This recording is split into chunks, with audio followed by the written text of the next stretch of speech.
ഞാനും doctor അസറും doctor വിനീതും ഒക്കെ ഉള്ള ടീം ഞങ്ങള് ട്രക്കിങ്ങിലൊക്കെ ഭയങ്കര ഇൻട്രസ്റ്റ് ഉള്ളവരാണ്. അങ്ങനെ റെയിൻ ഹൈക്കേഴ്സ് എന്നാണ് ഞങ്ങൾ മഴയിൽ നനഞ്ഞുകൊണ്ട് ട്രക്ക് ചെയ്യും. അപ്പൊ ഒരു ദിവസം ഭയങ്കരമായിട്ടൊരു ഹൈക്കിംഗ് ഒക്കെ ചെയ്ത് വീട്ടിൽ വളരെ തളർന്ന് ക്ഷീണിതനായിട്ട് ഞാൻ വന്നു. ആ തളർന്ന് ക്ഷീണിതനായിട്ട് വന്നപ്പോ നമ്മളെ യോദ്ധ സിനിമയിൽ കണ്ടിട്ടില്ലേ ജഗതി വരുന്നത്, ദാ വന്നിരിക്കുന്നു നിന്റെ മോഹൻ എന്ന് പറഞ്ഞിട്ട്, ആ രീതിയിലാണ് ഞാൻ എത്തിയത്.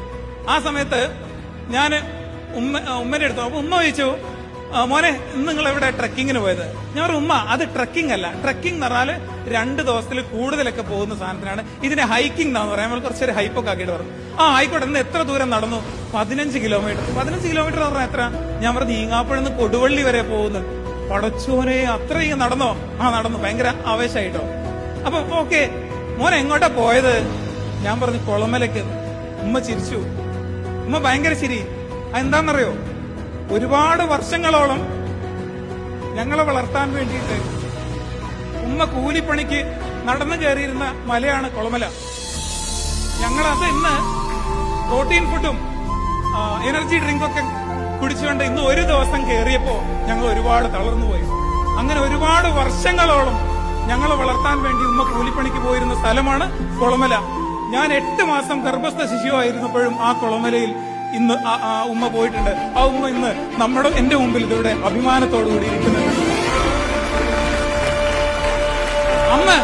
ഉമ്മക്ക് അവൈലബിൾ ആയിട്ടുള്ള ഒരേ ഒരു കാര്യം എന്നാൽ ആ കൂലിപ്പണി ചെയ്യുക എന്നുള്ളതായിരുന്നു. അത് ഉമ്മ, ഞാൻ നേരത്തെ പറഞ്ഞ പോലെ, അന്നത്തെ പ്രസിഡന്റിനോട് ഉമ്മ നീതി കാണിച്ചു, ആ ജോലി ചെയ്തു. എന്നാലും ഉമ്മക്ക് പ്രതീക്ഷകളുണ്ടായിരുന്നു, വരും കാലങ്ങളിൽ എന്റെ മക്കൾ വലുതാവും.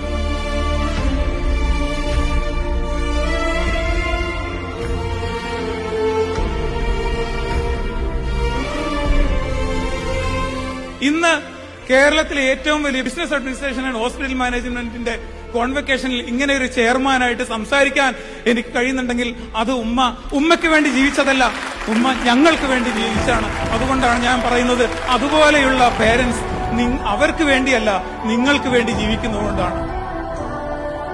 അതുകൊണ്ട് മാത്രമാണ് എനിക്കിവിടെ നിൽക്കാൻ കഴിയുന്നത്.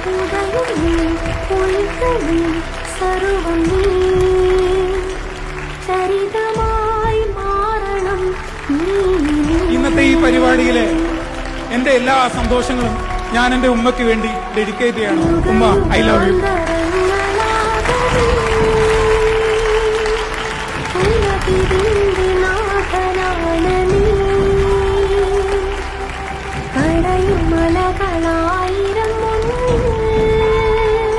എനിക്ക് പേരൻസിനോട് പറയാനുള്ളത്, നിങ്ങൾ മറ്റുള്ളവർക്ക് വേണ്ടി മാത്രം ജീവിക്കരുത്.